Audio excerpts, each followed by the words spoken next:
tarde, Senhor, meus amados. Você que já está conosco, estamos aguardando para começar a live. Esperando um pouquinho os irmãos se chegarem. Enquanto isso, fazer alguns comentários. Pode abaixar só um pouquinho. Fazer alguns comentários.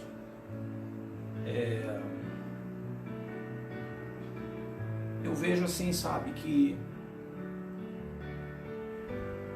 tudo isso que está acontecendo, além de ser o cumprimento da própria palavra, propriamente dito, palavra de Deus, mas eu vejo assim como um propósito de Deus. Não só na vida dos cristãos, não. Na vida de muita gente. Imagina quantos lares em que os pais, os filhos vivem ou viviam fora de casa. Não havia muita comunhão entre a família. E às vezes nós precisamos ser obrigados a fazer algumas coisas para poder criarmos o hábito daquilo, criarmos o costume daquilo. E muitas famílias hoje estão criando o hábito e o costume de estarem juntos. E muitos maridos que viviam dentro de botequim hoje estão fora. Viviam em suas turmas, deixando a família de lado. E hoje são obrigados a estarem juntos. Então eu volto a dizer, eu acho que Deus tem um propósito muito grande nisso. Talvez você diga assim, pastor, mas e as vidas que vão custar? Eu sempre falo, a vida para o homem é tudo que nós temos. E o final dela, a morte, é o encerramento disso tudo. Mas para Deus não é nada. Para Deus é apenas uma transição, conforme eu sempre digo, já falei isso mais, 100 vezes. A vida para o homem, aliás, para Deus é apenas uma transição da vida terrena, vida natural, para uma vida espiritual. Então, como eu disse, acho que Deus tem um propósito nisso. Amém? Então, como eu disse, a gente está dando só um tempinho, dá só mais um minutinho para nós darmos início à live, na verdade ao estudo de hoje. Eu queria dar um estudo diferente hoje, e talvez inicialmente você até ache que o estudo não é um estudo apropriado para o dia, mas é sim, tem muito a ver com tudo isso que está ocorrendo. Pelo menos a nível Brasil. E nós vamos entender isso. Amém? Então vamos estar orando em nome de Jesus para darmos início ao estudo. Se você quiser pegar a sua Bíblia, pode pegar, temos bastante textos para ler, por isso talvez devido a ser um pouco rápido, porque senão o tempo não vai dar, talvez você não consiga acompanhar na sua Bíblia. Mas essa live vai estar gravada e depois você pode estar pegando a live novamente, assistindo novamente, pegando a sua Bíblia, analisando, olhando as referências, até se houver alguma coisa que não bate a nível de referência, porque às vezes a gente faz anotação, às vezes erra um número, às vezes erra um versículo, um capítulo. Você pode, em nome de Jesus, pode entrar em contato comigo, mandar uma mensagem, pastor, houve um equívoco de versículo tal, tá? Isso acontece, amados. Já vi grandes pregadores errarem um versículo, capítulo, não por nada, não que não conhecem a palavra de Deus, mas porque às vezes na hora de fazer as suas anotações, se equivocou no número, às vezes até mesmo num livro. Isso acontece, ok? Mas vamos tentar, em nome de Jesus, levar tudo dentro do controle da palavra de Deus, para que não haja nenhum tipo de erro ou equívoco. Amém?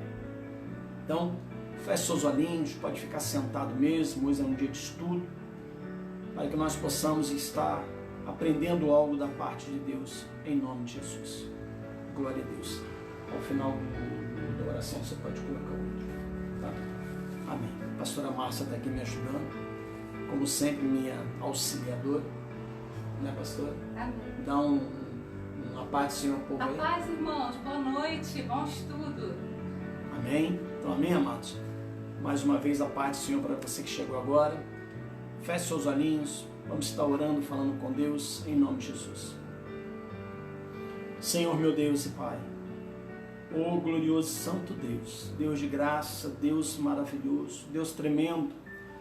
Deus que detém todo o poder, toda a graça. Deus de misericórdia. Senhor, eu entrego nas tuas mãos, meu Pai, o estudo de hoje. Que não seja, meu Pai, um estudo básico, mas que seja um estudo aprofundado na nossa alma, meu Pai, para que o que nós vamos estudar hoje seja um entendimento, meu Pai, que sirva para toda a nossa vida espiritual, toda a nossa vida cristã. Parece um estudo, meu Pai, que não faz parte da Tua palavra, mas faz muito, Senhor, e o Senhor sabe disso. Tanto que eu creio que o Senhor falaste ao meu coração. Por isso, Senhor Deus, nos dê entendimento, sabedoria, destreza, meu Pai, capacidade de absorver todos os ensinamentos, meu Pai, neste momento e nesta hora. Toma o Teu filho nas Tuas mãos, que está nos seus lares agora, assistindo, meu Pai, esse estudo, para que em nome de Jesus, meu Pai, seja bênção para nossas vidas. Senhor Deus, abençoa o Teu filho, abençoe a casa do Teu filho, livra o Teu filho de todo mal. Senhor, é assim que nós choramos e te agradecemos, em nome de Jesus Cristo. Amém, Senhor meu Deus. Amém, Jesus. Amém? Então, amados, o estudo de hoje, nós vamos falar sobre a política e a igreja. Por que nós vamos falar sobre política e igreja? Porque eu vejo alguns irmãos, não somente de outras igrejas, mas um ou outro da nossa igreja, da Igreja Batista Internacional em Fervedouro, Minas Gerais, fazendo alguns questionamentos acerca de que igreja não pode se envolver com política. E eu quero dizer hoje para você, nesse estudo, que infelizmente você está equivocado. A igreja deve se envolver e muito com a política. E nós vamos entender isso à luz da Bíblia, à luz da palavra de Deus. Hoje, depois do estudo, você tira suas conclusões. Você pode deixar sua pergunta, se houver tempo nós vamos responder. A pastora Márcia vai me auxiliar a anotar a pergunta para não ter que ficar voltando, né? E pode dizer o irmão, tal, fez pergunta. E se houver tempo nós vamos responder em nome de Jesus. Eu acredito que sim, mas para aqueles que me conhecem eu gosto de detalhar bastante o assunto. Amados, em primeiro lugar, para nós tratarmos de política nesse assunto em relação à igreja, em relação à vida cristã, em relação à vida espiritual, nós precisamos primeiro definir o significado do que é política. E eu vou trazer para você hoje para que você entenda e possamos discernir o que é política e o que é politicagem. São duas palavras com dois significados, apesar de palavras semelhantes, mas com dois significados totalmente diferentes, totalmente adversos um do outro, né? E nós vamos tratar nisso hoje para que você entenda melhor. Você entenda a importância da política na igreja. Primeiro, o significado de política. Política denomina-se a arte ou ciência da organização, direção e administração de nações ou estados. A aplicação dessa ciência aos assuntos internos da nação, política interna, e aos assuntos externos da nação, que é a política externa. Nos regimes democráticos, a ciência política é a atividade dos cidadãos que se ocupam dos assuntos públicos com o seu voto ou com a sua militância. Sendo assim, amados, desde já, nós temos que definir o que é política. A política, na realidade, ela é uma ciência de administração, é uma ciência de representação de cada homem da sociedade de um modo geral, seja ela municipal, estadual, seja ela no âmbito federal ou da nação. E essa ciência de administração nada mais é do que nós, homens e mulheres, o povo de um modo geral, nós elegermos alguém para administrar toda a esfera de um país, tanto ela municipal, estadual como federal. E nós temos que entender que são necessários desde os primórdios do tempo, ou dos tempos, sempre foi necessário haver liderança e administração, na maioria das vezes levantada pelo próprio povo, quando não era levantado por Deus ao clamor do povo. Então nós temos que entender que a política, ela faz parte da existência humana, ela faz parte inclusive da história, não só do homem, mas da história do homem de Deus. E nós vamos entender isso agora. E nós vamos agora definir o que é politicagem. Então, política é a ciência da administração pública, tanto na esfera, volto a repetir, municipal, estadual, como federal. Ok? Agora, o que é politicagem? A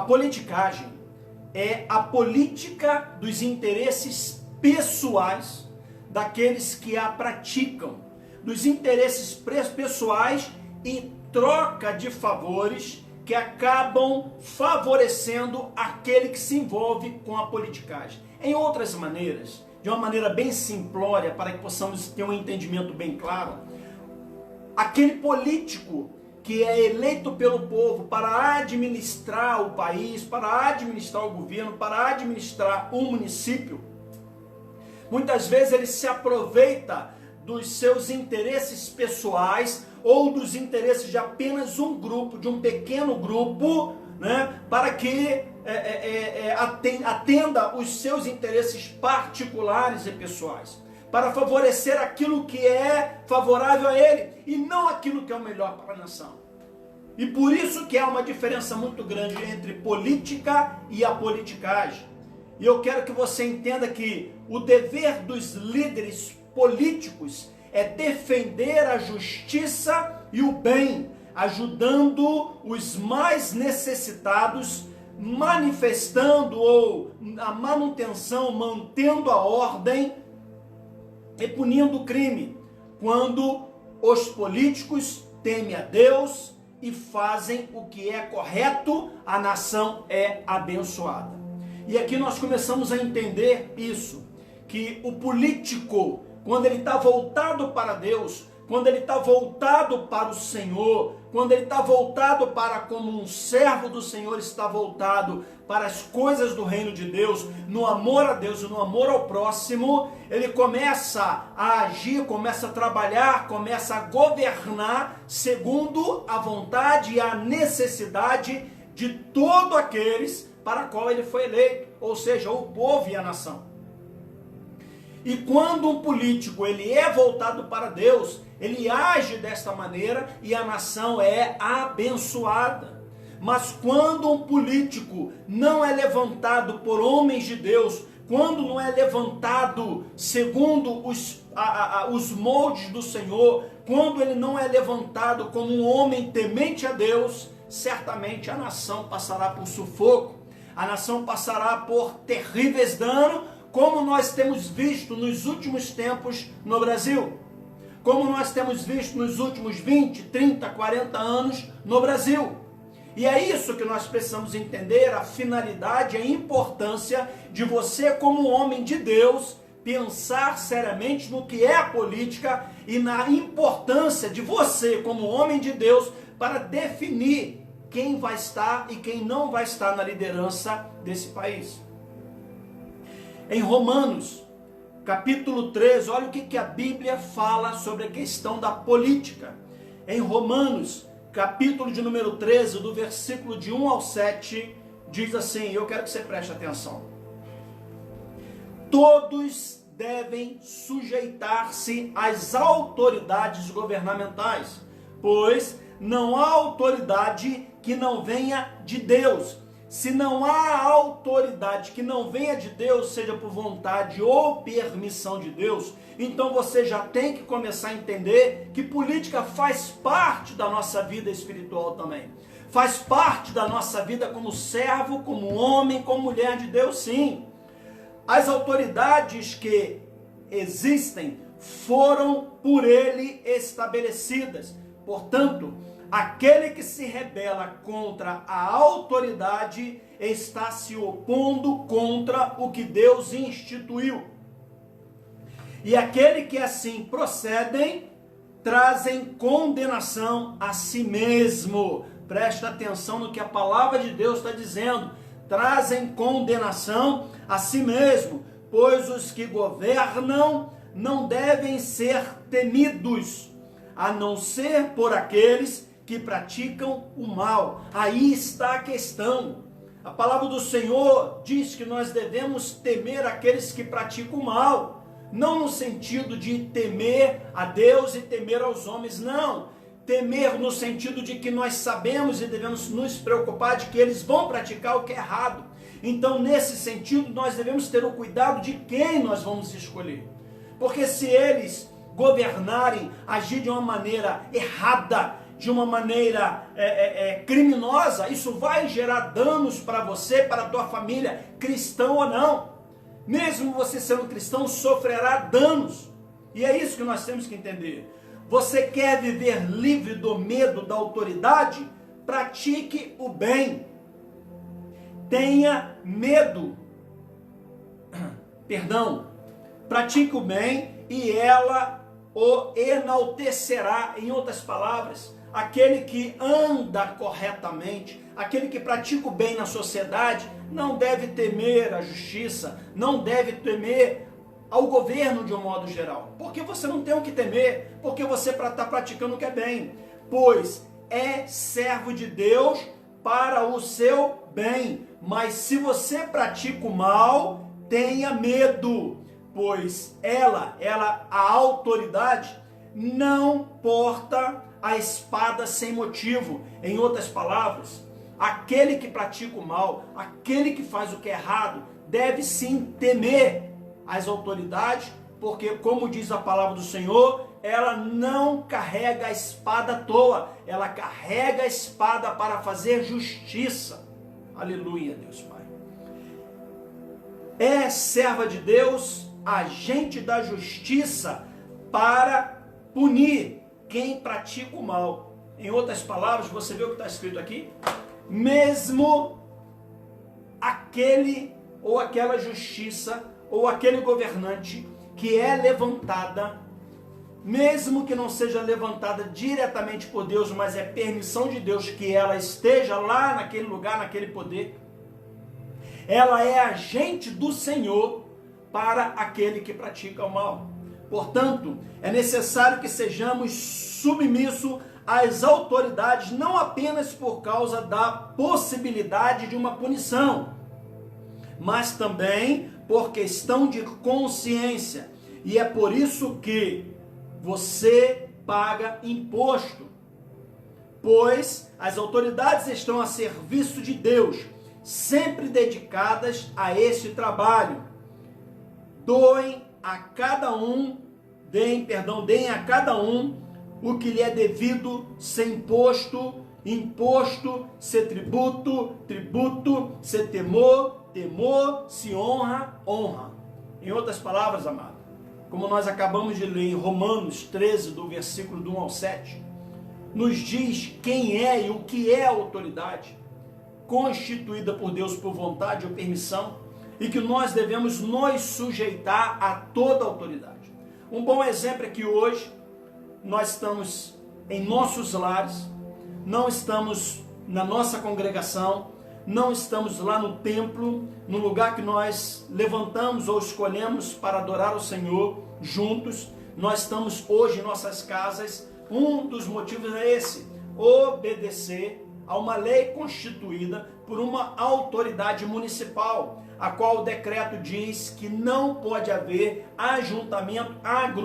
agrupamento de pessoas. Por isso estamos hoje fazendo os nossos cultos, nossos estudos, através de uma live, através da internet, através do Facebook.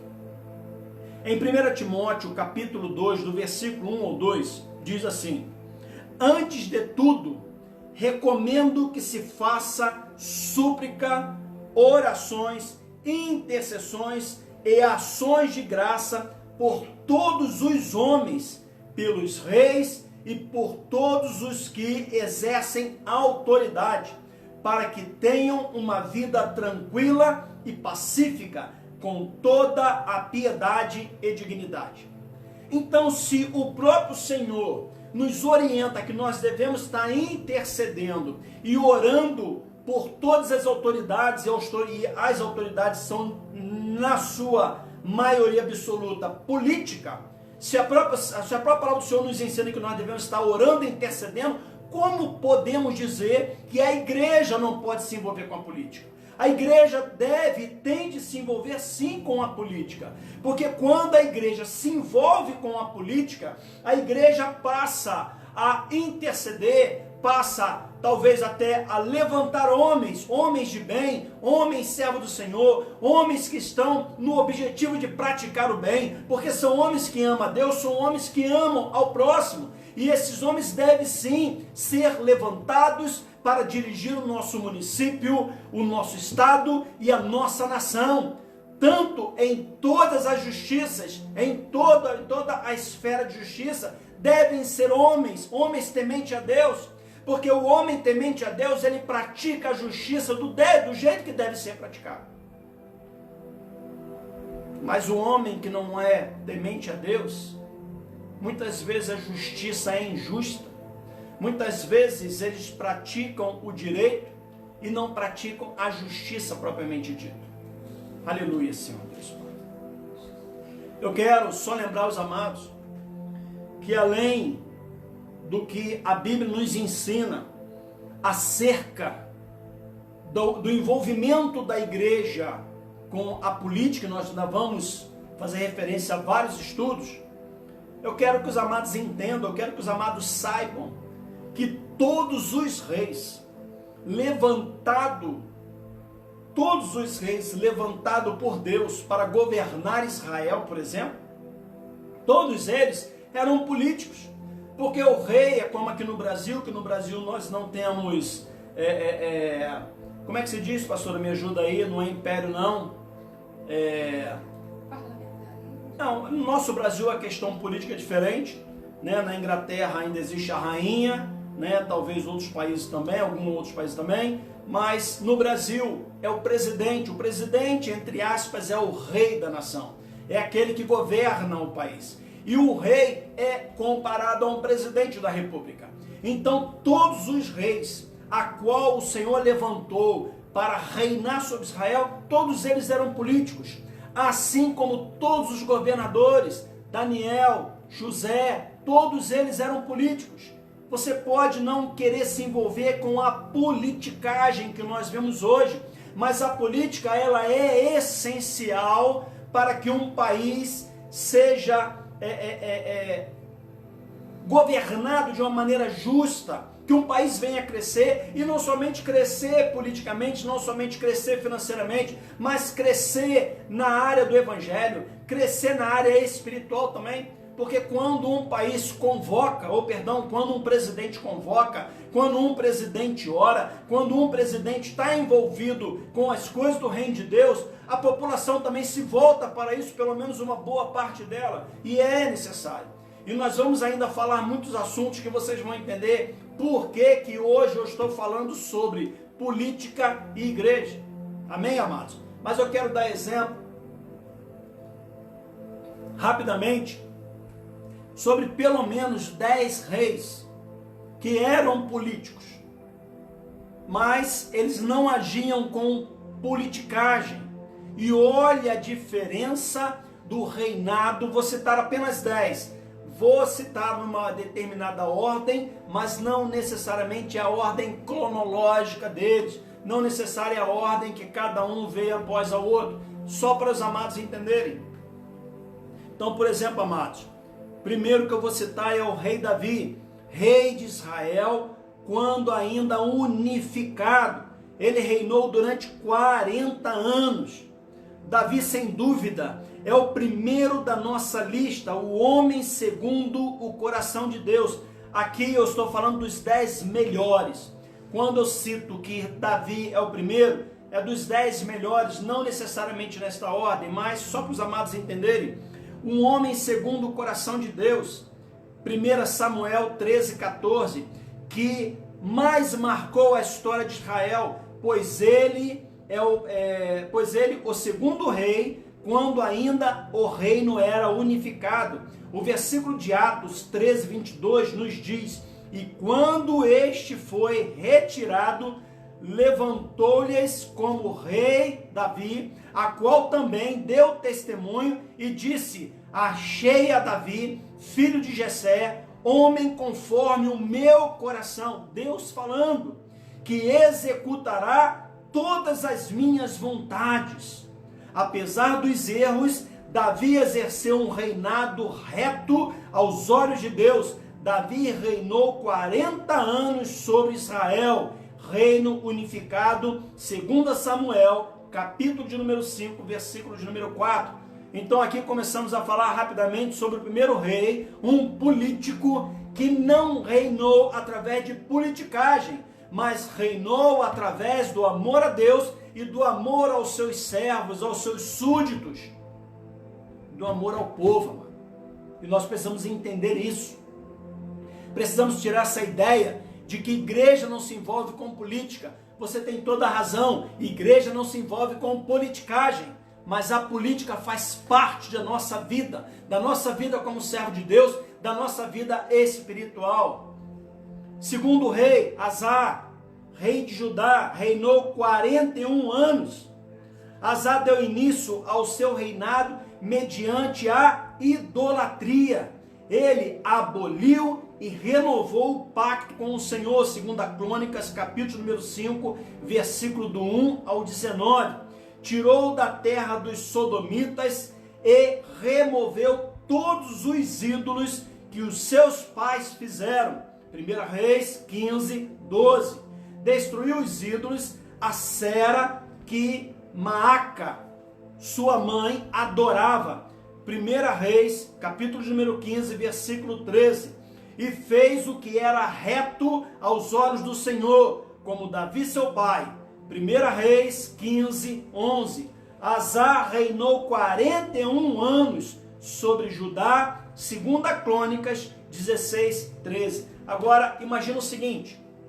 Imagine no caso de Asa, que libertou aqui o povo de toda a idolatria, E quando você liberta o povo, e quando você impõe ao povo que deve ser liberto, que deve abdicar ou destruir todos os ídolos, todos os, como é que se diz? Os altares dedicados aos ídolos, o Senhor se agrada daquela nação. E quando o Senhor se agrada da nação, Deus age na nação, Deus age na nação inteira. Por mais que alguns da nação, por mais que algum daquela nação não merece que Deus haja grandemente na vida deles, mas devido à maioria, devido à liderança, devido ao reinado, à administração de um homem de Deus, Deus age de uma maneira poderosa. Vocês lembram, por exemplo, de Nínive, quando Jonas foi lá e pregou para Nínive, e o rei instituiu ali um jejum para toda aquela cidade, incluindo os animais todos. O que Deus fez? E Deus se arrependeu do mal que faria aquela cidade. Deus ia destruir Nínive, por Nínive ter aceito a Jesus e o rei ter instituído tudo isso, por a liderança ter se voltado junto com o povo para o Senhor praticou bem aquela cidade. Então nós precisamos entender isso, nós precisamos entender que o Brasil precisa sim de homens de Deus, fiéis a Deus, homem que ame a Deus e que ame ao próximo para estar lá na liderança. Isto é uma boa política. Terceiro, Josias, rei de Judá, reinou 31 anos, começou a reinar com 8 anos de idade, amado. Começou a reinar com 8 anos de idade. 2 Crônicas 34, versículo 1. E 2 Reis 22, 1. Repara o templo do Senhor. Olha o que ele faz. Ele não pensou na sua casa. Ele não pensou no seu palácio. Não, ele aqui já pensou automaticamente no templo. Ele restaurou o templo. Ele reparou o templo do Senhor, o que agradou o Senhor também neste dia. 2 Reis 22, do 1 ao 7. Ajuntou todo o povo e renovaram o pacto do Senhor. Eu faço uma pergunta a vocês aqui nessa passagem da palavra de Deus. Se o rei Josias, ao invés de reparar o templo, ao invés de ajuntar todo o povo, de renovar o pacto com o Senhor, se ao invés disso, se ele tivesse feito diferente, será que aqui no tempo do rei Josias, será que o Senhor tinha feito boas coisas ou boas dádivas sobre aquele povo naquele momento? Será que teria feito? E talvez você diga, pastor, mas ele não era político? Era sim, filho. Era sim, filha, era sim, porque o rei como é que se diz? É um cargo político, querendo ou não, você pode ver de outra maneira, mas é um cargo político.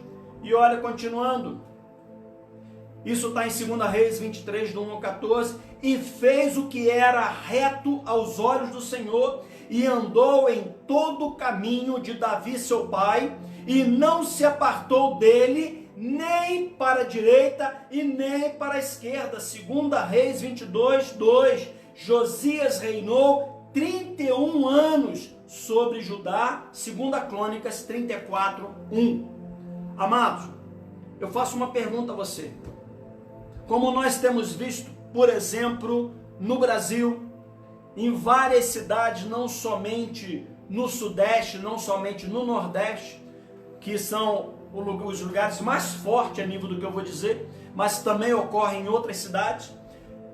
O carnaval, por exemplo, toda vez que há o carnaval é festa da carne, e o que nós vimos e percebemos no carnaval hoje, este ano, hoje que eu falo este ano, nesse último carnaval que houve, aonde escolas de samba denegriram a imagem do Senhor, a qual envergonharam a religião evangélica, até mesmo a religião católica, que abraça o Senhor, abraça Jesus Cristo, que crê no nosso Deus, que crê que o Senhor é o nosso Senhor e Salvador. E tudo isso ocorreu porque as lideranças que permitiram o carnaval não eram lideranças cristãs, não eram homens e mulheres, na verdade, e não somente toda aquela vergonha que foi causada ali para o povo cristão, de um modo geral. Não somente isso, mas eu fico imaginando como que Satanás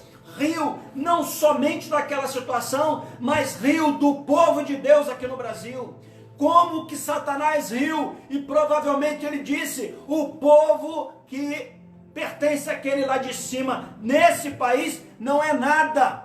O povo nesse país não tem poder na oração. O povo nesse país não levanta homens de Deus para governar. Enquanto eles não fazem isso, eu vou agir da maneira que eu quiser. Não somente no carnaval, mas nas leis. Não somente nas leis, mas dentro dos ministérios, aonde o roubo é de tal maneira que eu posso falar com segurança, com bastante propriedade, que no mínimo 50% de toda a arrecadação brasileira, seja ela no hemisfério, na esfera, municipal, estadual e federal, cerca de 50% são desviados de todas as maneiras que você possa imaginar, não somente do pequenino ali, que é um funcionário público, que trabalha ganhando um salário mínimo, até aquele que está na mais alta instância,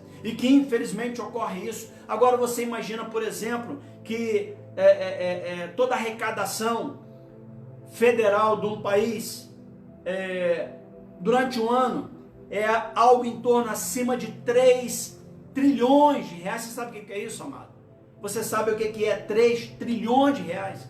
Agora você imagina que cerca de 1,5 trilhão é desviado em todas as esferas. Você imagina, basta um ano em que você pega 1,5 trilhão de reais, investe na segurança, investe na saúde, investe na educação, o país se torna outro, o país se torna um país de primeiro mundo, pelo menos nesta área. Mas sabe por que isso não acontece? Porque há muitas igrejas que acham e acreditam, e muitos membros que acreditam, e muitos líderes que acreditam que a política não tem nada a ver com o cristão. E como estão errados. A palavra de Deus nos mostra isso. Quarto rei, o rei Ezequias, o rei de Judá, ele reinou durante 29 anos. Presta atenção. Ele tirou os altos, quebrou, aqui deve ser o altar, ok? Quebrou os altares, tirou os altares, quebrou rapaz, eu fico olhando, sabe, pastora? Eu fico olhando como que o povo de Deus, eles são, como é que eu vou dizer? Aquela pessoa que não permanece. Eles são inconstantes, eles são instáveis. Porque se nós repararmos, na maioria dos reinados, foi quebrado altares de adoração, foi quebrado imagens de adoração, foi quebrado pactos de adoração a outros deuses, e toda vez que entra outro rei, isso volta. Mas os reis que eram homens de Deus de verdade, tudo era quebrado, tudo era restaurado na adoração ao Senhor. E isto é política em relação aos reis, políticos que amavam a Deus e não politicagem. Então olha só, ele tirou os altares, quebrou as estátuas, deitou abaixo os bosques e fez em pedaço a serpente de metal que Moisés fizera. 2 Reis 18:4. Depois dele não houve quem lhe fosse semelhante entre todos os reis de Judá, nem entre os que foram antes dele. 2 Reis 18:5. E fez o que era reto aos olhos do Senhor, conforme tudo que fizera Davi seu pai. 2 Reis 18:3. Ezequias reinou 29 anos sobre Judá, Segunda Crônicas 29, 1. Quinto, Josafá, rei de Judá, reinou por 25 anos. Essa ordem que eu estou relatando cada rei é a ordem de maior tempo de reinado ao menor tempo de reinado dos homens que realmente eram homens de Deus. Josafá teve o cuidado de instruir o povo de Deus. Segunda Crônica 17, capítulo 1, versículo 19. 17, versículo 1 ao 19. Buscou ao Deus de seu pai, andou nos seus mandamentos e não segundo as obras de Israel. Segunda Crônica 17, versículo 4. Tirou os altos e os bosques de Judá. Segunda Crônica 17, versículo 6. E andou no caminho de Asa, seu pai, e não se desviou dele, fazendo o que era reto aos olhos do Senhor. Segunda Crônicas 20, 32. Josafá reinou 25 anos sobre Judá. Segunda Crônicas 20, 31. Mais um homem de Deus que reinou fazendo a vontade do Pai. E toda vez que o rei faz a vontade do Pai, a nação é beneficiada. É como diz a palavra do Senhor, quando diz assim, ou como nós vemos por aí, quando diz feliz a nação cujo Deus é o Senhor. Nós vemos isso escrito em tantos lugares. Feliz a nação cujo Deus é o Senhor. E é de fato, amado, feliz a nação cujo Deus é o Senhor. Se a nossa nação, o Senhor Deus, através dos governantes, fosse o nosso Deus, o Deus geral da nação, meu Pai do céu, poderei dizer que o Brasil seria o paraíso na terra. Com todas as lutas, ainda é um país ótimo para se viver. Imagina se tivesse debaixo da direção de Deus, se tivesse debaixo ou diante da vontade de Deus Pai. Sexto, rei Uzias, rei de Judá, reinou por 52 anos. Uzias, ou Zacarias, tinha 16 anos quando começou a reinar sobre Judá, e fez o que era reto aos olhos do Senhor, conforme tudo que fizera Amazias, seu pai. Segunda Reis, capítulo número 15, versículo número 3. Porém, os altos não foram tirados, porque o povo ainda sacrificava e queimava incenso nos altos. Ou seja, ele era um rei temente a Deus, era um rei que fazia a vontade de Deus, mas infelizmente era um rei que tinha algumas falhas terríveis. Algumas falhas que prejudicavam a vontade de Deus sobre a nação de Judá. E continuando, 2 Reis 15, 4. Por este motivo, o Senhor feriu o rei e ficou leproso até o dia da sua morte. 2 Reis 15, 5. Uzias reinou 52 anos sobre Judá. 2 Reis, capítulo número 15, versículo número 2. Eu sei que nós estamos hoje vivendo o tempo da graça. E hoje, muito difícil, muito raramente, não vou dizer totalmente impossível, porque Deus sabe todas as coisas, mas raramente você vai ver hoje Deus colocando a lepra num pastor, num líder, líder de muitas igrejas, ou num presidente que outrora Deus tenha colocado lá e depois ele tenha se desviado do caminho a qual Deus planejou para ele, porque nós estamos no tempo da graça. Mas eu vou dizer algo para você: pior do que você pegar uma lepra neste mundo é você, entre aspas, pegar uma lepra eterna.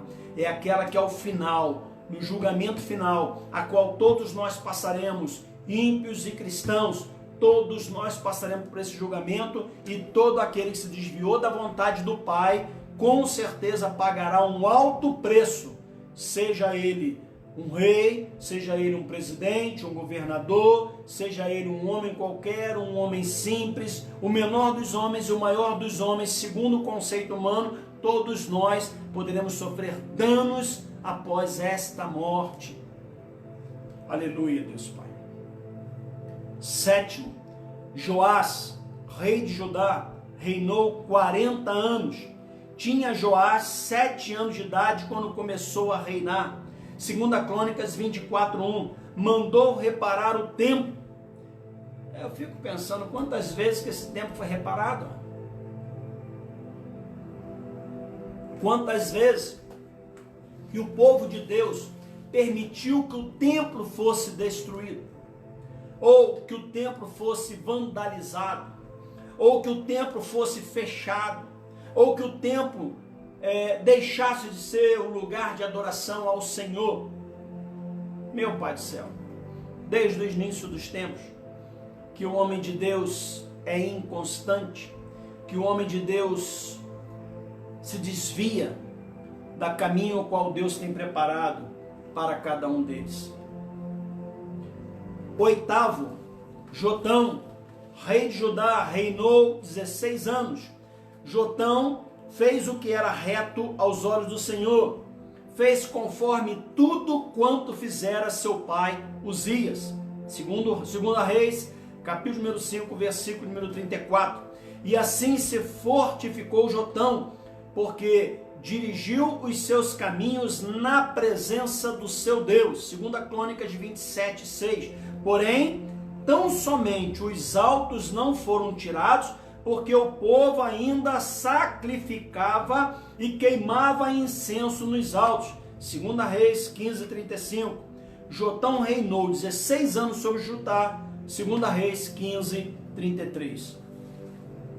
Então, amados, até aqui nós podemos ver que eram homens levantados como reis, políticos, porque a função de um político é a ciência de reinar, é a ciência de administrar sobre nação, sobre município, sobre governo estadual. E se é uma ciência, e se um governo, e se um rei governava, administrava, então era a ciência política que ele praticava. Só que diferente, ele não praticava politicagem. Talvez um ou outro, até mesmo de qual eu citei até aqui, e dos dois últimos que eu vou citar agora, talvez algum tenham se influenciado de uma maneira, até de uma certa forma, com politicagem.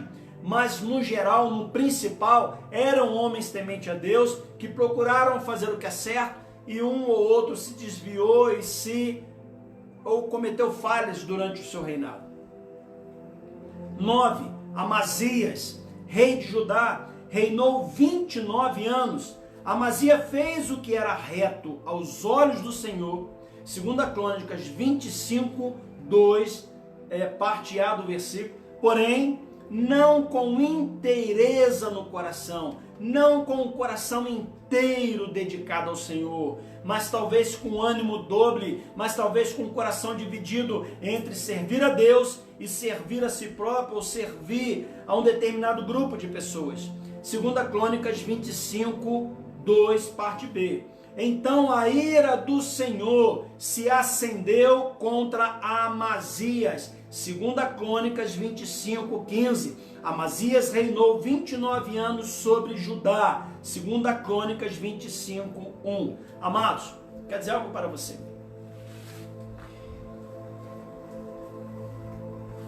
E isso, o que eu vou dizer agora, não é somente no plano natural, mas no plano espiritual também.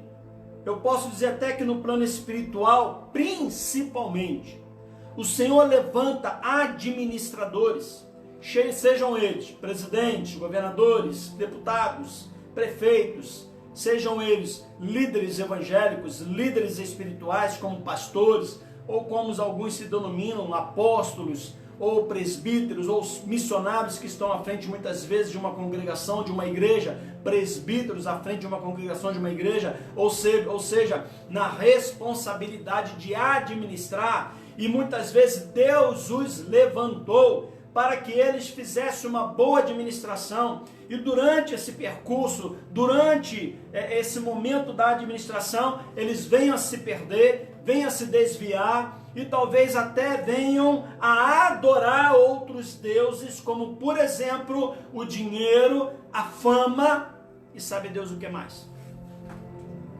Eu quero dizer uma coisa aqui para você. Aqui Eu vou só reler o rei Amazias, só para a gente ver aqui um detalhe a qual nós precisamos estar atento. Você que está assistindo esta live, ou está assistindo esse vídeo mais à frente, seja cristão ou não cristão, eu quero dizer algo para você, principalmente você que é um líder, e você que um dia se tornará um líder. Cuidado com a sua administração, cuidado com a sua autoridade exacerbada e não exercida. A autoridade que Deus te deu, ela deve ser exercida dentro da autoridade que Deus te deu, mas ela não deve ser exacerbada dentro da vontade natural, dentro da vontade carnal, ou dentro da vontade das suas concupiscências naturais. Porque olha só o que diz a palavra de Deus: Amazias fez o que era reto aos olhos do Senhor, porém não com interesse no coração. Você que é líder, um líder evangélico, um líder na sua casa, você que é pai, você que é dono de uma empresa, haja com interesse no seu coração. Não haja com ânimo dobre, não haja com o seu coração dividido entre o Senhor e entre as vontades naturais. Não haja entre a vontade de Deus e não haja entre a sua vontade ou na vontade de um grupo de pessoas ou na vontade de alguns homens. Sabe por quê? Porque Amazias fez isso. E olha o que diz a palavra do Senhor. Então a ira do Senhor se acendeu contra Amazias. Talvez a ira do Senhor possa até, mas eu acho que isso acontece muitas vezes a gente vê homens de Deus sendo retirados do altar, sendo retirados do lugar que Deus colocou, talvez num impeachment, talvez numa cassação, ou talvez até através da morte, ou talvez até através da prisão, conforme hoje nós temos alguns líderes brasileiros presos, né? Ou seja, a ira do Senhor pode ainda se acender neste plano, nesta vida natural, mas o que é pior é quando a ira do Senhor se acender sobre você. Você que é um líder, você que está liderando uma igreja, você que está liderando uma cidade, um país, ou uma nação, ou uma empresa, ou qualquer lugar que você esteja liderando, ou até mesmo um ministério dentro de uma igreja, a ira do Senhor pode se acender e, segundo a palavra de Deus, ela vai se acender, ela vai se cumprir, vai se acender contra você, a não ser que você se arrependa. Mas se você permanecer nesta linha, a ira do Senhor vai sim se acender contra você, lá no julgamento final, após a morte, ou na vida do nosso Senhor Jesus Cristo, todos serão julgados, e a ira do Senhor vai se acender. A justiça de Deus, alguns dizem que ela tarda, mas não falha. Não, ela não tarda. Ela só é aplicada na hora que é a vontade de Deus. Ela pode ser aplicada hoje, pode ser aplicada amanhã, pode ser aplicada depois da sua morte, mas ela vai ser aplicada. Olha o que a palavra de Deus revela aqui: homens levantados por Deus, mas que outrora se desviaram, outrora se entregaram às vontades naturais, aos caprichos naturais, aos sentimentos naturais, sentimento de poder, sentimento de ego próprio, de amor próprio. Cuidado, mano.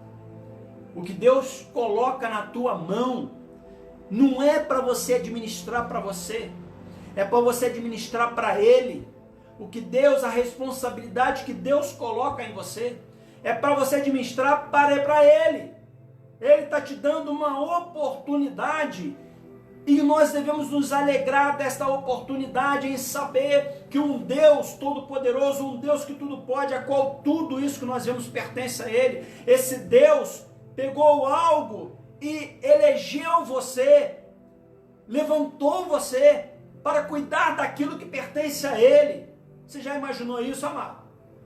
A honra que é, seja um ministério, seja uma família, porque a família vem de Deus também, seja uma família, seja uma empresa. Ah não, a empresa eu conquistei com meu próprio suor. Não, amado, a empresa você conquistou porque Deus te deu fôlego de vida, Deus te deu oportunidade, Deus olhou para você e acreditou que você ia fazer algo de bom. mesmo sabendo que você talvez fizesse algo de ruim. Pastor, mas Deus é onisciente, Ele sabe o que vai acontecer, sabe, mas Ele dá a oportunidade ao homem para usar o livre-arbítrio que Ele te deu. Porque se Deus fizesse tudo segundo o script dele, segundo o controle dele, deixaremos de ser criação, deixaremos de ser filhos, passaremos a ser objetos, passaremos a ser bonecos, sendo manipulados pelo Senhor, e nós não somos. Amém, amados? Não aproveite a liberdade que Deus te deu para administrar a tua vida, porque uma coisa é liberdade, outra coisa é libertinagem. Não confunda as duas coisas, assim como política e politicagem são os dois extremos. Liberdade e libertinagem também são dois extremos, são dois caminhos completamente diferentes. Um que leva ao céu, um que é agradável ao Senhor, e o outro que leva ao inferno, que é agradável a Satanás. Entre os reis, finalmente, o rei Salomão, rei de Israel, quando ainda unificado, reinou 40 anos. Salomão foi escolhido por Deus, como político, foi escolhido por Deus para ser sucessor de Davi, seu pai, sobre o reinado de Israel. 1 Crônicas 22, 9 e 10. Em Gibeon apareceu o Senhor a Salomão de noite em sonhos, e disse-lhe Deus: pede o que queres e que eu te dê. 1 Reis 3:5. E Salomão pediu um coração entendido para julgar o teu povo, meu Pai do céu.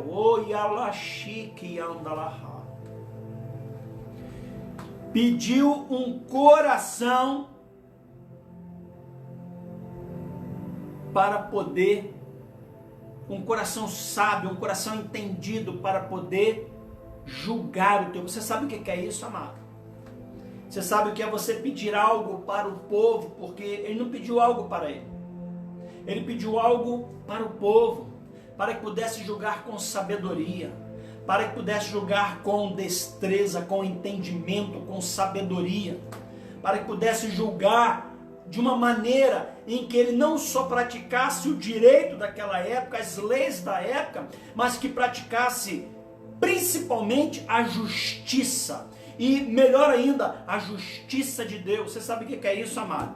E nós não vemos hoje, é raro, raríssimo, um homem de Deus pedir a Deus sabedoria apenas. Eles pedem de tudo, pedem dons, muitas vezes para os seus próprios anseios naturais, pedem dons, pedem cargos, pedem autoridade para poder chegar a um cargo espiritual, uma autoridade espiritual, pedem uma igreja bonita, e pedem isso, e pedem aquilo, mas são pouquíssimos o que diz: Senhor, a única coisa que eu quero, principalmente se eu um dia me tornar um líder espiritual, é sabedoria para administrar aquilo que não pertence a mim, mas que pertence a ti, a obra de Deus. Oh, meu Pai do céu. Um coração entendido para julgar o teu povo, para que prudentemente discerna, ou venha discernir entre o bem e o mal, meu Pai do céu. 1 Reis 3:9. E era ele ainda mais sábio do que todos os homens. 1 Reis 4:31. Foi Salomão quem edificou um templo ao Senhor. Amados, essa questão de levantar um templo ao Senhor, não era necessariamente que um templo seria a casa de Deus, mas aqui valorizando, dando a total importância à pessoa do Senhor, à importância do Senhor, ao Deus vivo. Eu acredito aqui que se Salomão tivesse todo um maquinário, toda uma tecnologia naquela época, eu acho que ele não tinha levantado não tinha levantado aqui o templo de Salomão, que por si só, segundo a palavra de Deus, era algo maravilhoso, era algo suntuoso, mas ele teria levantado um templo do tamanho de 5 estádios de futebol, só para demonstrar quão grande é o Senhor, a importância dele para a sociedade, um lugar de adoração ao Senhor. Porém, Salomão começou a se envolver com culturas fora de Israel. Casou-se com a filha pagã. Isso aqui é uma coisa bastante interessante. Cultura fora de Israel. E o que nós estamos vendo nos dias de hoje, são igrejas se envolvendo com costumes naturais, costumes mundanos, com costumes do povo ímpio, ou seja, trazendo o mundo para dentro da igreja. Qual a finalidade? Qual a finalidade? Pastor, é para ganhar mais pessoas para Jesus. Eu quero dizer algo para você, meu amado irmão, minha amada irmã. Eu quero dizer algo para você que é pastor. E se você for um pastor de uma igreja que busca se envolver com essas coisas do mundo, eu quero dizer algo para você. Deus não precisa de você para ganhar vidas para Ele. Ele pode te usar. Ele pode usar a tua igreja. Ele pode usar os teus evangelistas, não os teus do Senhor, mas vamos falar de uma maneira natural. Ele pode usar os teus evangelistas. Ele pode usar o teu ministério de evangelismo. Ele pode usar as pregações que você prega. Ele pode usar, mas quem ganha almas para o Senhor se chama o Espírito Santo de Deus, não é o homem. Por isso nada que você traga para dentro da igreja,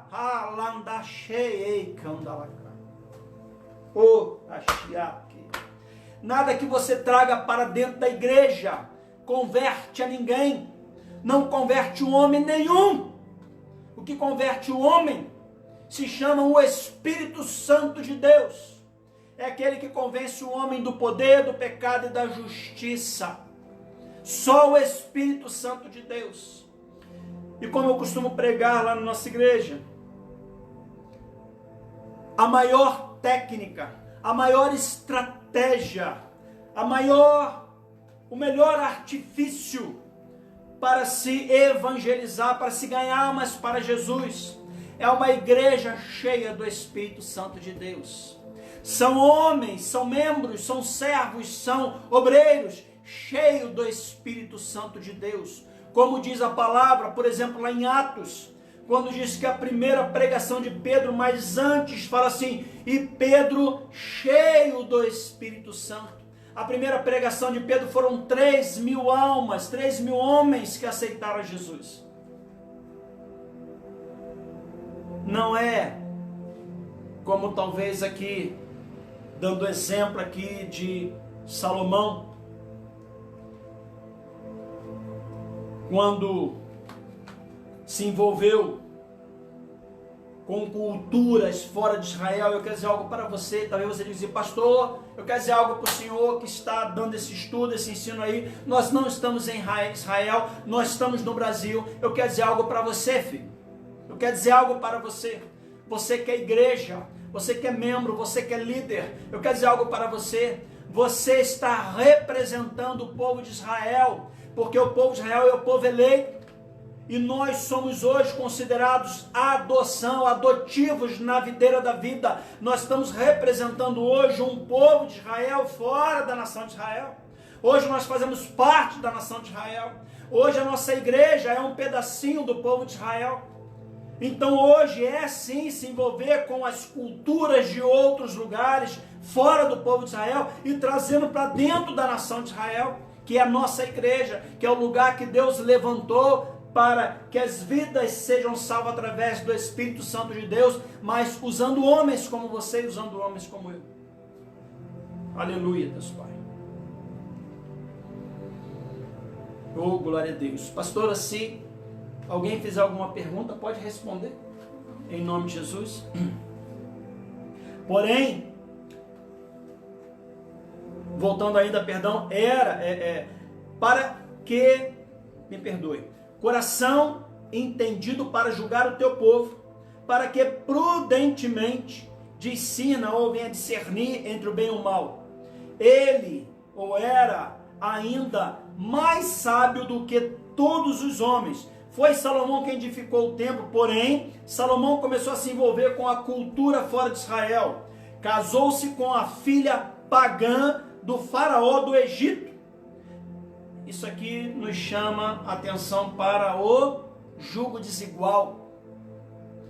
Às vezes, quantas vezes eu vejo isso? Quantas vezes eu vejo homens de Deus, mulheres de Deus, na presença do Senhor, que se envolve com homem ou com mulher, fora da presença de Deus, fora, entre aspas, do povo de Israel, conforme já citei ainda há pouco, e se torna um jugo desigual. E diante a esse fato, talvez com a mentalidade de que não, eu vou namorar ele é ímpio, ou ele não faz parte do povo de Deus, do povo cristão, mas eu vou trazê-lo para a presença de Deus. Eu quero dizer algo para você. Você esquece uma coisa, que você já tem um inimigo terrível, mas terrível. Esse inimigo é a tua carne. A tua carne já milita contra o teu espírito, de dia, de noite, de madrugada. A tua carne já tenta fazer de tudo para te tirar da presença do Senhor. E a sua carne quer tirar você da igreja. Aí você se une a uma pessoa que vai se aliar à sua carne. E agora não é mais o inimigo. Agora, entre aspas, são dois inimigos. Quem está no mundo, ou o mundo, e a tua carne. E provavelmente vai tirar você da presença de Deus, como eu tenho visto. Quantos irmãos e irmãs se desviam por causa do jugo desigual? Porque ao invés de procurar uma varoa do Senhor, ao invés de procurar um varão do Senhor, esperar em Deus. Ah, pastor, na nossa igreja não tem um varão solteiro. Eu vou dar um exemplo. Ah, pastor, na nossa igreja não tem um varão solteiro. Pede ao Senhor, o Senhor vai enviar um varão para você, para a tua vida. Descansa no Senhor, confia no Senhor, entrega o teu caminho ao Senhor e Ele vai cuidar de todas as áreas, incluindo dessa. Mas quando você resolve atender o seu anseio natural, aí você entra muitas vezes num poço sem fundo. E como nós temos visto hoje, homens e mulheres se desviando da presença do Senhor por causa do jugo desigual. E casou-se com a filha pagã do faraó do Egito, 1 Reis 3:1. Amou muitas mulheres estrangeiras, 1 Reis 11:1. E tinha 700 mulheres, princesas e 300 concubinas. E suas mulheres lhe perverteram o coração. Meu amado, se você não tiver cuidado com uma mulher ímpia, ela já perverte o teu coração.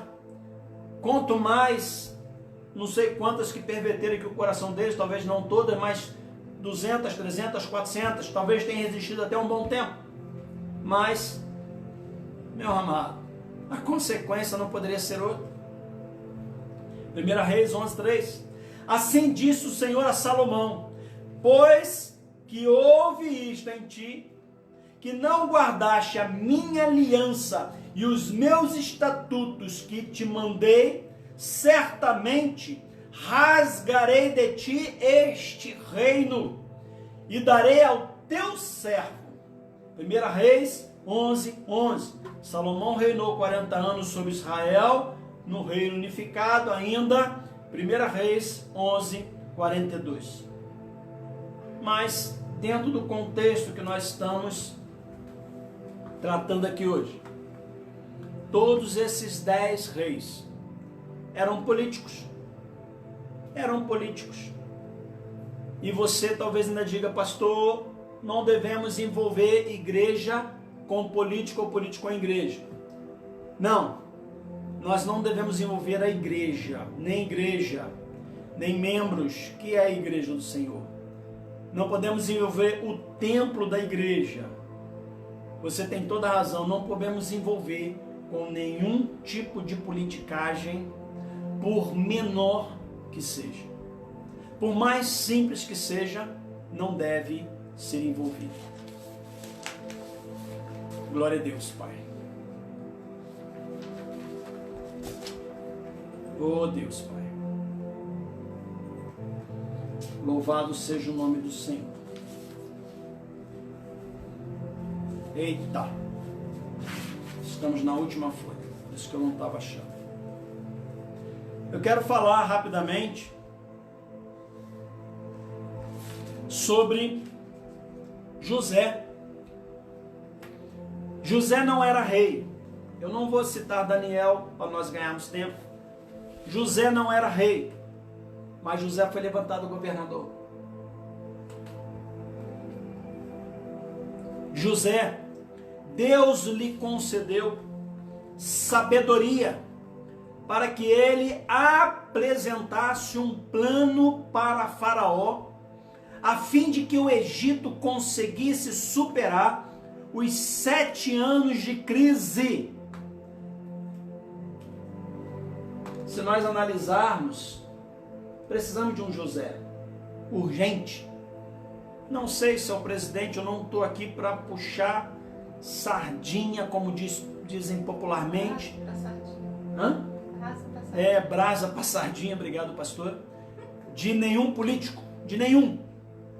Então eu vou citar desta maneira, eu não sei se o nosso presidente atual é uma tipificação de José, não sei. Mas, se Deus deu estratégia, sabedoria e levantou José para que o Egito superasse 7 anos de escassez, o que dirá do Brasil, que já estamos há quase 20 anos sofrendo de escassez, em todas as áreas, quase. Eu não sei se, volto a dizer, se é o nosso presidente atual, mas se não for, Senhor, que o Senhor levante um José nessa nação, meu Pai. Um José com sabedoria, com intrepidez, com ousadia, mas que principalmente um homem servo e temente ao Senhor. Aleluia, Deus Pai. E Deus concedeu sabedoria para que ele apresentasse um plano para Faraó, a fim de que o Egito conseguisse superar os 7 anos de crise. Faraó então colocou José como segundo homem do Egito, abaixo apenas dele. É o segundo homem mais importante do que o Faraó. Gênesis capítulo 41, versículo 41. A função ocupada por José era chamada no Oriente Antigo de vizir, no Oriente Antigo de vizir.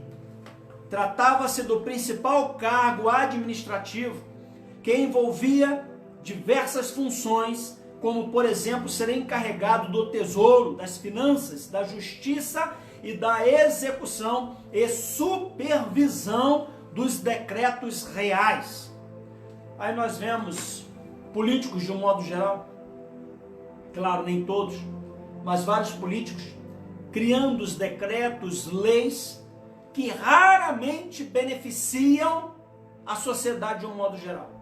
Normalmente só beneficiam um pequeno grupo, ou os próprios políticos, ou como é que eu vou dizer, uma sociedade específica. E o povo fica sempre a ver navios. O povo fica sempre na dependência do pão de cada dia, da miséria cotidiana. Normalmente o povo luta e poucas vezes progride. Muitas vezes a sua luta diária é a sua sobrevivência. Porque muitas vezes quando progride, consegue muito mal comprar um terreninho e conseguir uma casinha simples, uma casinha humilde, é a casa dele, glória a Deus, é onde ele se protege da chuva, se protege de tudo que é mal e está ali, mas raramente não se vê ele crescer de um modo geral. Tudo isso por quê? Porque as leis criadas por esses políticos não são leis que favoreçam a sociedade de um modo geral. A segurança ela é terrivelmente falha, fraca. A sociedade, no sentido do ensino, do aprendizado, é fraco. Muitas vezes, se para piorar, os governos anteriores ainda botaram que não se podia reprovar o aluno. O aluno passava com 3, o aluno passava com nota 4, isso não passava com nota 0. O importante era passar, o importante é que ele fosse da primeira para a segunda, da segunda, terceira, e daí por diante. Como que um cidadão desse vai se tornar um advogado, vai se tornar um juiz, vai se tornar um médico, medicina, e quando ele for abrir um ser humano, quando ele for fazer algum tipo de cirurgia qualquer, o que ele vai fazer com aquele homem? Quando uma pessoa for atendida lá e dizer assim, sou doutor, eu estou passando mal disso, é virose. Sabe por quê? Porque tudo que ele estudou na medicina foi virose. Tudo que ele estudou é que tudo se cura com AS, com ácido acetil salicílico, e volta para casa com AS, e volta para casa com o remédio mais comum que tem, ou toma uma injeção aí de benzetacil e volta para casa com o lombo doendo, e não é curado muitas vezes. Sabe por quê? Porque não houve um estudo, não houve um ensino que realmente tornasse aquele homem num verdadeiro profissional. Isto é politicagem. Isto é quando a lei favorece a eles, não favorece ao povo. Isto é politicagem. E continuando. Após ser colocado no cargo de governador do Egito, um político, novamente um político, José recebeu o nome egípcio de Zefanate-Paneia, Gênesis 41, 45, e se casou com Azanete, filha de um sacerdote de On. José e Azenete, tiveram 2 filhos, Manassés e Efraim. Mais tarde, os 2 filhos de José representariam o pai entre os filhos de Jacó na distribuição das tribos de Israel. E sabe de uma coisa aqui? Todos nós sabemos que o povo de Judá, que o povo de Deus, iria passar também por 7 anos de seca, e talvez o povo não resistia, mas Deus levantou José como governador, para que não somente o Egito pudesse passar por esse período de 7 anos de seca, 7 anos de falta de alimento, mas também o povo de Deus que o José acolheu lá no Egito. Depois de toda a situação, não vou contar a história de José. Se você quer saber a história de José, busque, vai estudar, isso é importante para a tua vida. Então José, podemos dizer que José foi o melhor governador que o Egito já teve. O melhor governador, talvez até da história, não desmerecendo Daniel, mas o melhor governador. Então, amados, o José era político. E agora, e se Deus manda, preste atenção agora o que eu vou dizer para você, se Deus levanta um novo José para a nação brasileira, se Deus levanta um novo José, aí muitas igrejas dizem assim, não vamos envolver com ele não, porque política não pode ser tratado na igreja, não pode ser tratado no meio do homem de Deus. Aí este homem que Deus levantou, para um novo presidente para o Brasil, ele não ganha.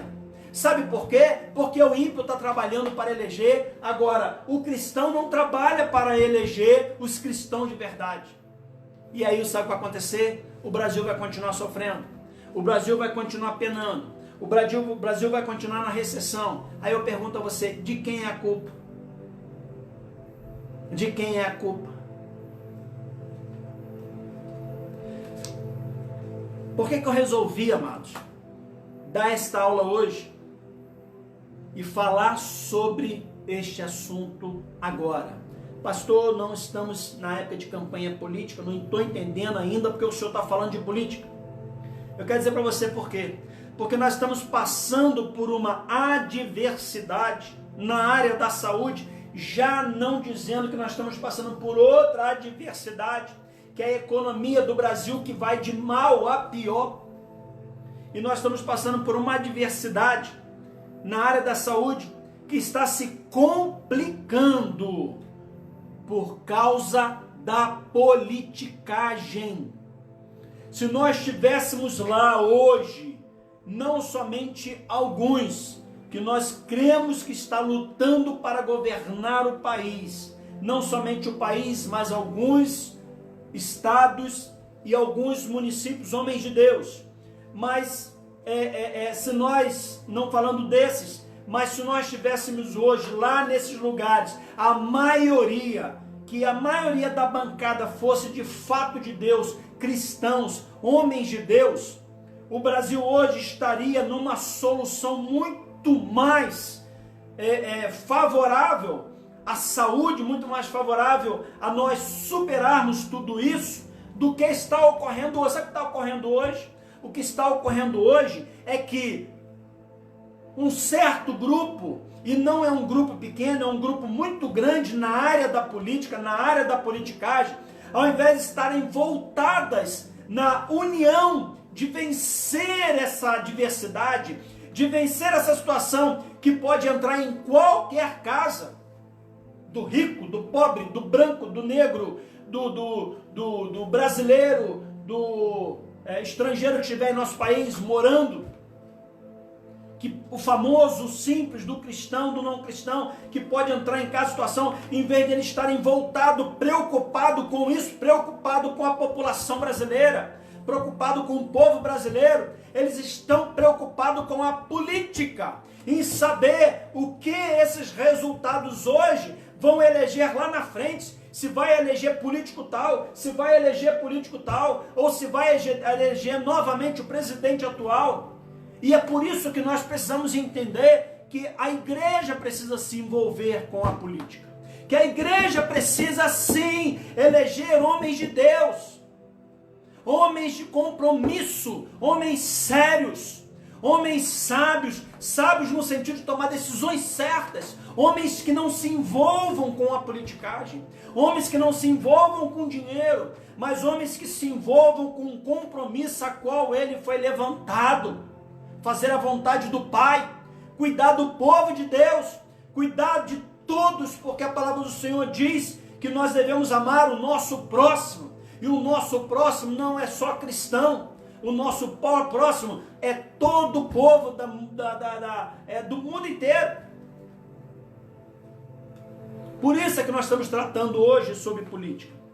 Quanto à igreja em relação à política, a igreja tem sim a obrigação de se envolver, a obrigação de levantar, conforme eu falei, homens de Deus que assumam cargos de liderança no país. Nós precisamos ter homens de Deus lá em cima, lá na presidência, homens de Deus, vários deputados federais, deputados estaduais, homens de Deus senadores, homens de Deus governantes dos governos estaduais, governadores, homens de Deus nas prefeituras, homens de Deus deputados estaduais, homens de Deus vereadores, homens de Deus na justiça, no tribunal de justiça, para que na hora que forem, entre aspas, fazer a justiça, que se faça a verdadeira justiça, não pautada nos seus interesses, seja deles próprios ou nos interesses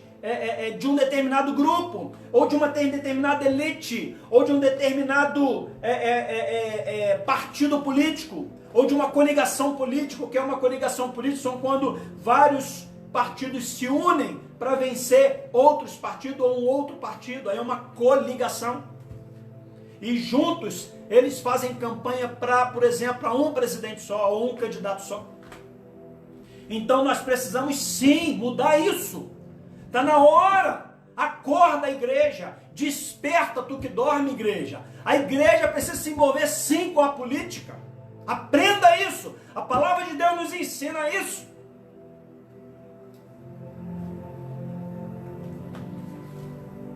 Todos culpam políticos e dizem que são os políticos que são ruins.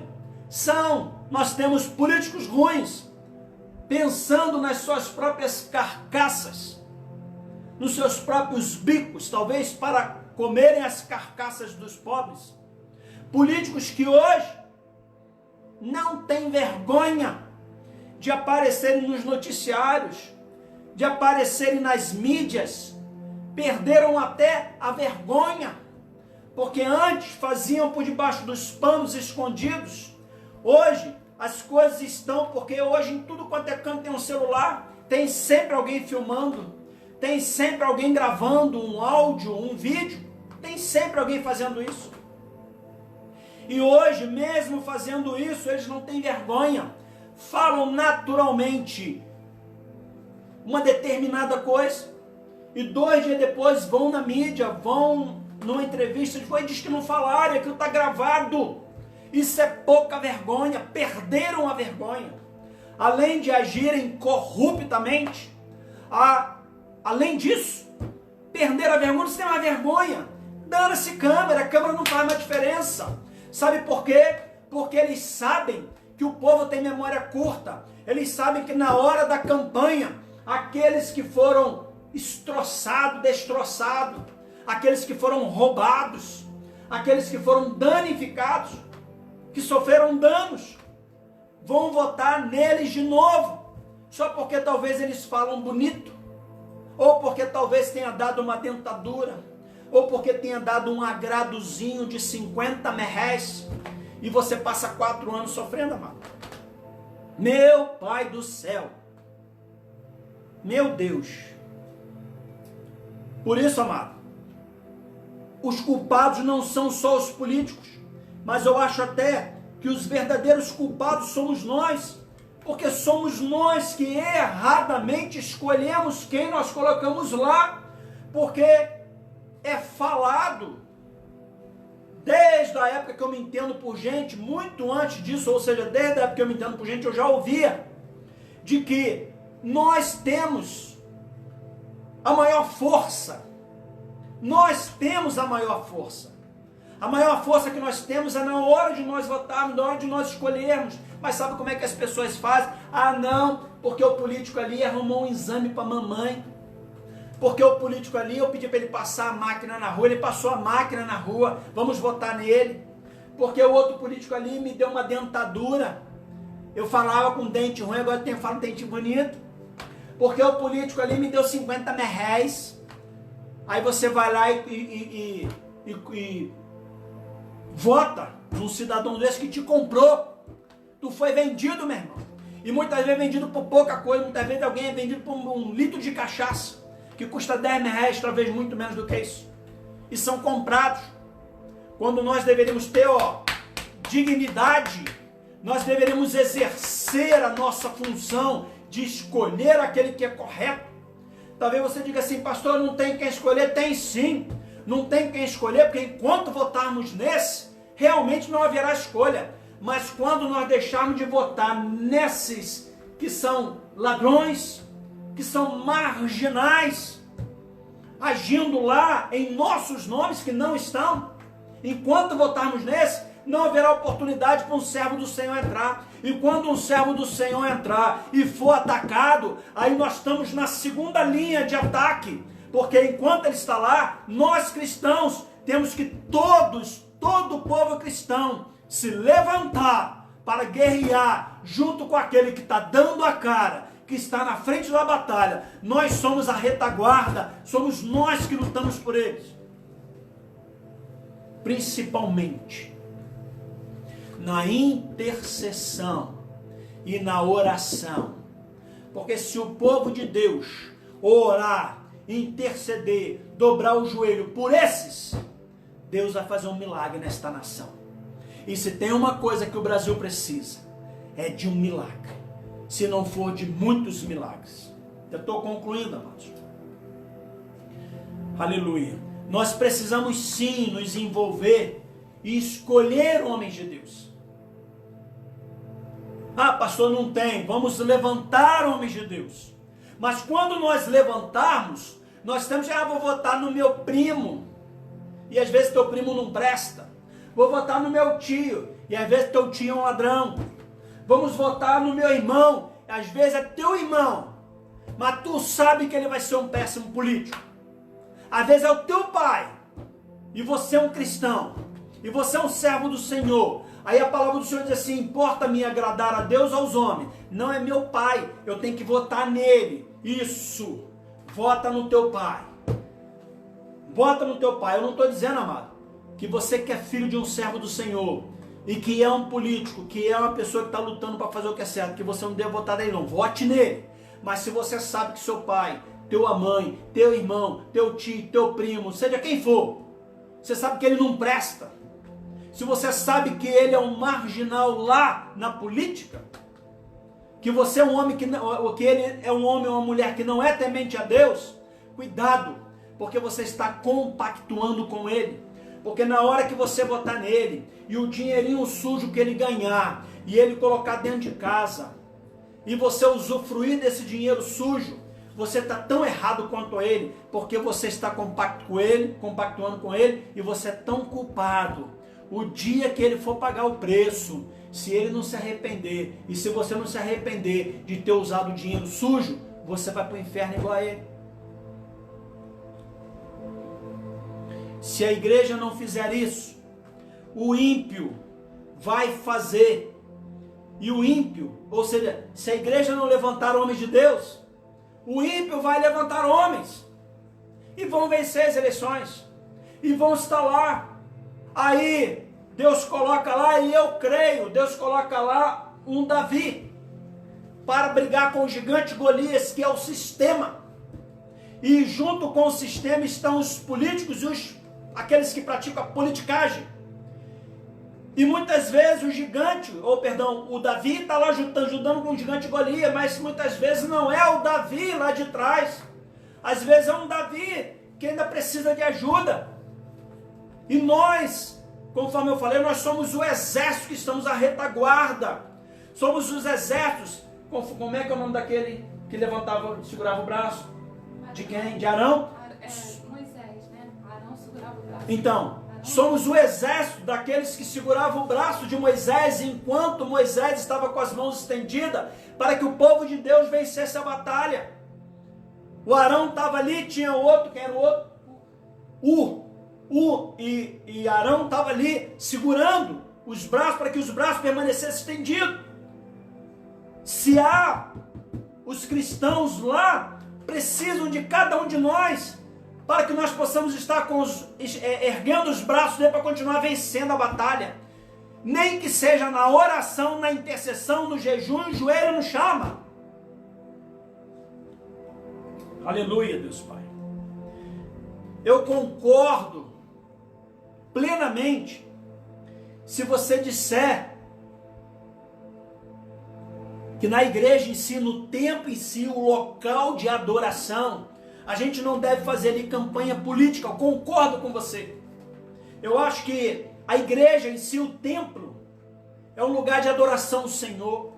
É um lugar de nós orarmos a Deus, de clamarmos o nome do Senhor, de aprendermos a palavra do Senhor. Mas não quer dizer que nós não podemos nos envolver com a política.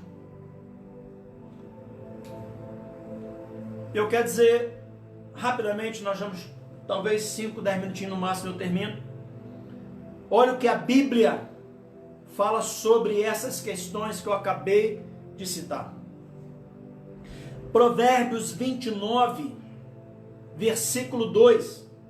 Quando o justo governa, o povo se alegra, mas quando o ímpio domina, o povo geme. Aprendam isso, amados, pelo amor de Deus. Que enquanto o ímpio estiver governando, o povo vai gemer. O ímpio não pensa no povo. É raro. É raro. Às vezes ele não pensa nos deles. Às vezes é um pai que é um péssimo pai. Às vezes é um marido que é um péssimo marido. Às vezes é uma esposa que é uma péssima esposa e está lá. Porque nós elegemos eles para estar lá. A palavra do Senhor diz assim, aquele que não serve para cuidar ou que não cuida da sua casa, não serve para cuidar da casa de Deus. Então muitos não conseguem cuidar da tua casa, da casa dele. A gente coloca ele para cuidar do município, de um estado ou de um país. Então, amado, entendam isso: quando um justo, um homem de Deus governa, o povo se alegra. Por que o povo se alegra? porque ele é bonitinho, porque ele não conta piada pra gente, não, meu irmão. Porque ele olha para o povo, ele vê a necessidade do povo, e ele vê a necessidade do povo, ele investe na saúde, ele investe na segurança, investe na infraestrutura, investe no trabalho, ele investe no ensino. E o que nós mais precisamos é disso, amado. Porque se o teu filho tiver um bom ensino, no futuro ele será um gerente, um engenheiro, também um gerente de uma multinacional, quem sabe, de uma empresa grande. Ele será um empresário, ele será um médico, enfim, será um juiz. Mas se nós levamos os nossos filhos para uma igreja não, uma escola, onde o próprio professor foi mal ensinado, a experiência acadêmica do professor é pequena, é fraca, não por ele, é porque, coitado, às vezes ele não aprendeu direito. As faculdades públicas hoje só tem nome, mas a maioria delas só tem pouca vergonha, a maioria delas não ensinam direito, só tem greve, os professores faltam a beça, e os professores, muitos, não são todos, graças a Deus, mas muitos, ao invés de ensinar o teu filho o que é certo, ensina a fumar maconha, ensina a fazer um monte de coisa errada. Sabe por que isso? Porque o mundo, ou pelo menos vamos falar do Brasil, o Brasil está entregue de um modo geral, na maioria, entregue ao ímpio. Como que um justo vai se alegrar? Fala para mim, como que um justo vai se alegrar? Diz lá em Deuteronômio, capítulo 1, versículo 13, escolham homens sábios, criteriosos e experientes de cada uma de suas tribos, ou seja, homens de Deus. Quando fala tribo do povo de Israel, tribo de Judá, homens experientes, mas temente a Deus. E eu os colocarei como chefe de vocês. Olha só, eu creio, sabe? Eu creio de uma maneira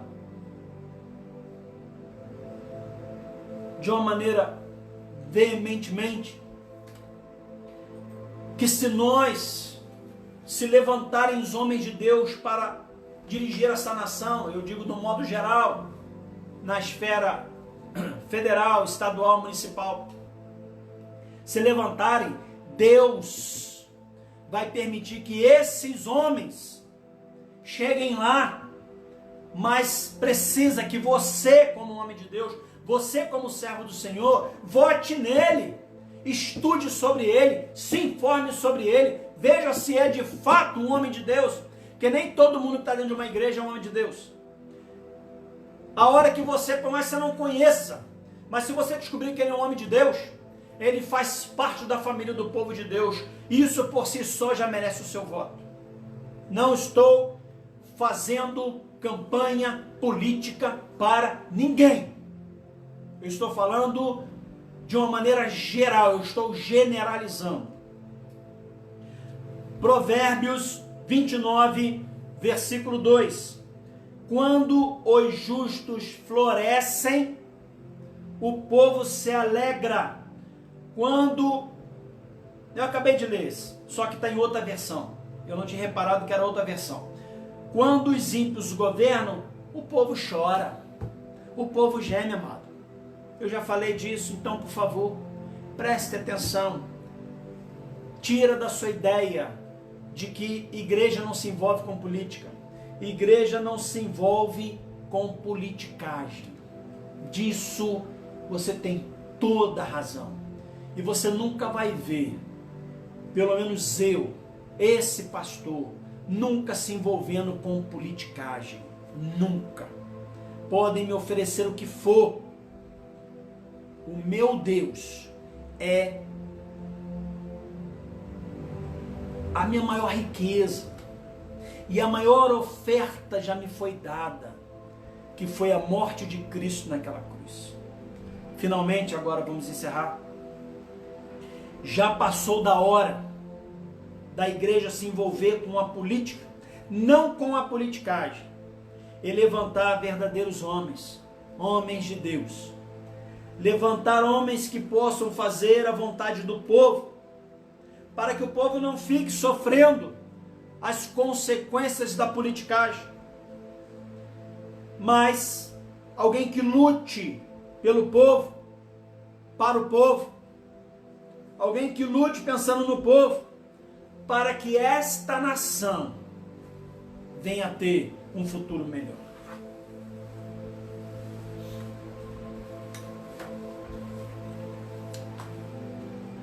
Não pense que você está, porque você está de passagem por este plano, por esta vida natural, que o seu objetivo, o único objetivo que você tem, o único foco que você tem é estar na presença de Deus e buscar a sua salvação. E buscar salvar a outros. Se você já pensa nisso, glória a Deus. Aleluia, louvado seja o nome do Senhor na tua vida.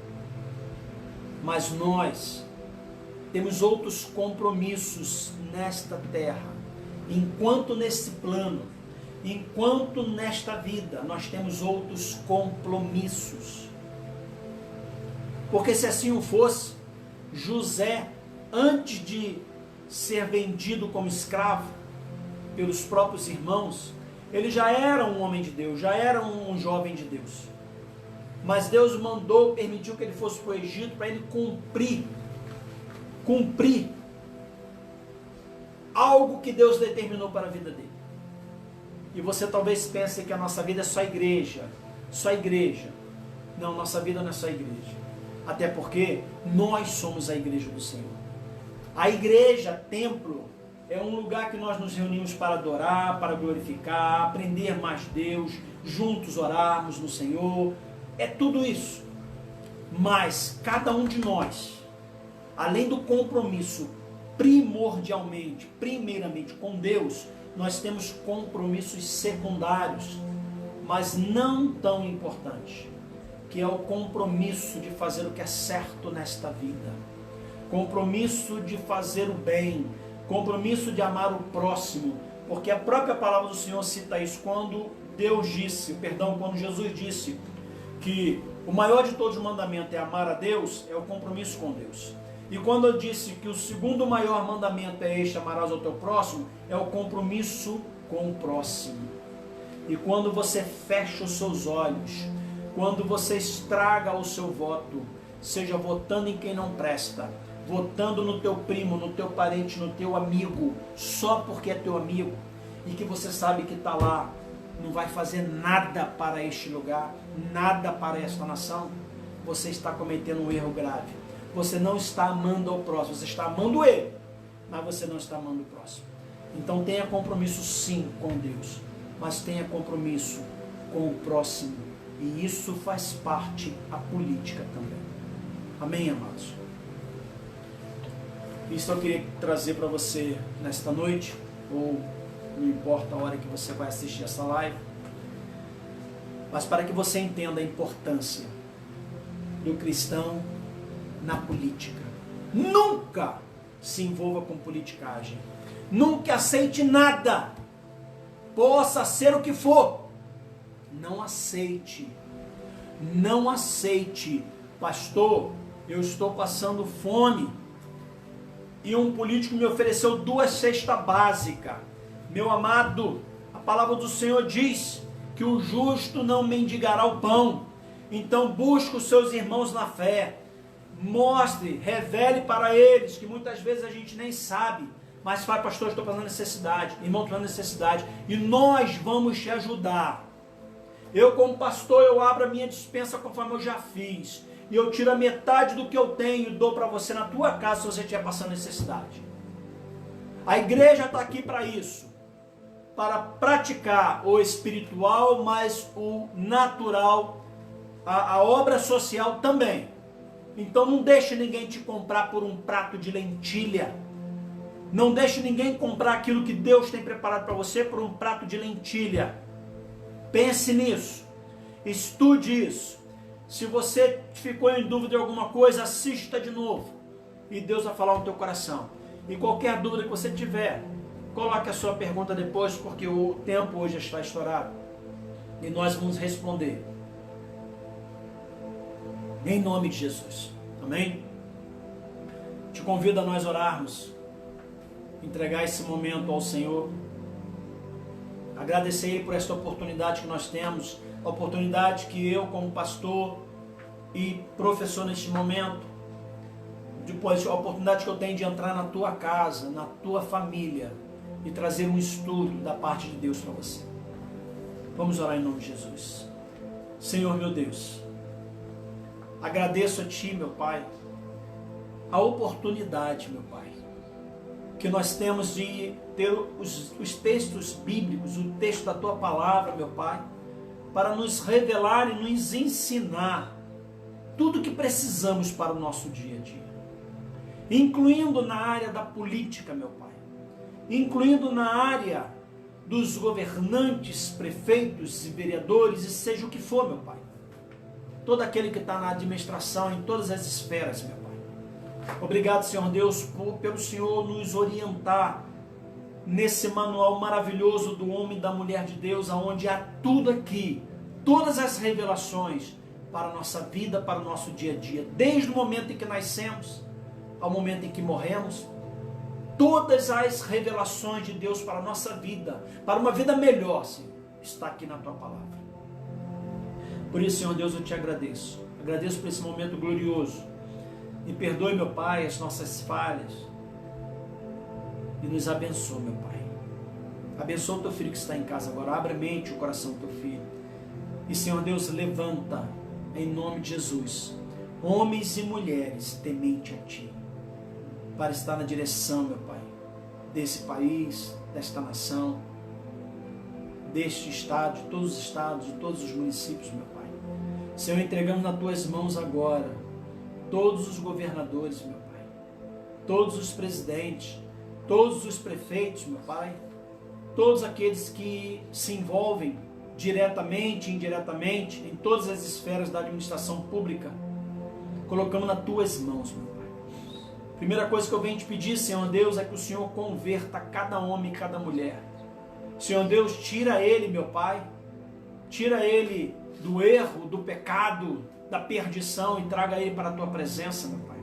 Que cada um deles se torne servo do Deus Altíssimo. Que cada um deles se torne um filho de Deus. Segundo, meu Pai, eu te peço por aqueles que estão hoje na Tua presença e que estão lá lutando para um Brasil melhor, um governo melhor, um município melhor, seja qual for, meu Pai, toma este homem nas Tuas mãos.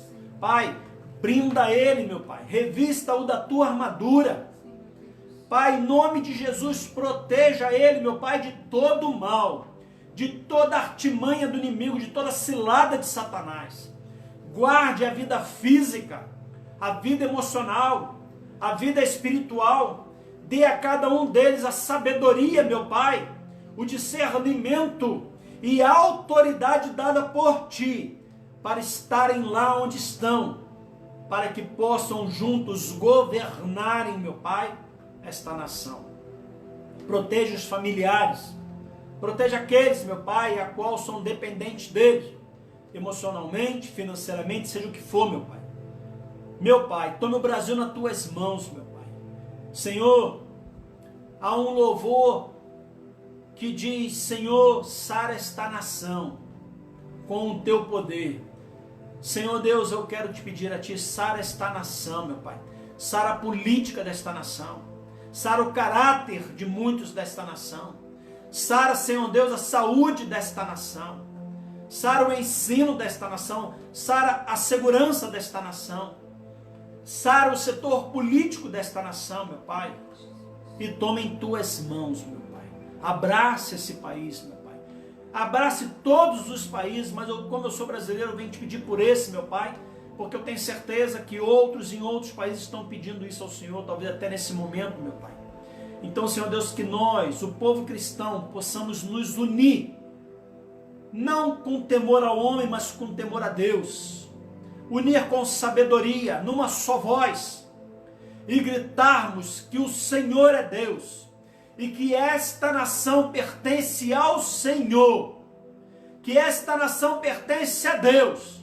E por isso que esta nação será dirigida, criada e governada pelo nosso Deus. Pai, obrigado. Toma o teu filho agora nas tuas mãos que está em casa. Cuide da família dele. Cuida, meu Pai, e o guarde de todo mal, Senhor Deus. Senhor Deus, é assim que nós choramos e te agradecemos em nome de Jesus Cristo. Amém, Senhor Deus. Amém, Jesus. Glória a Deus. Amém, amados.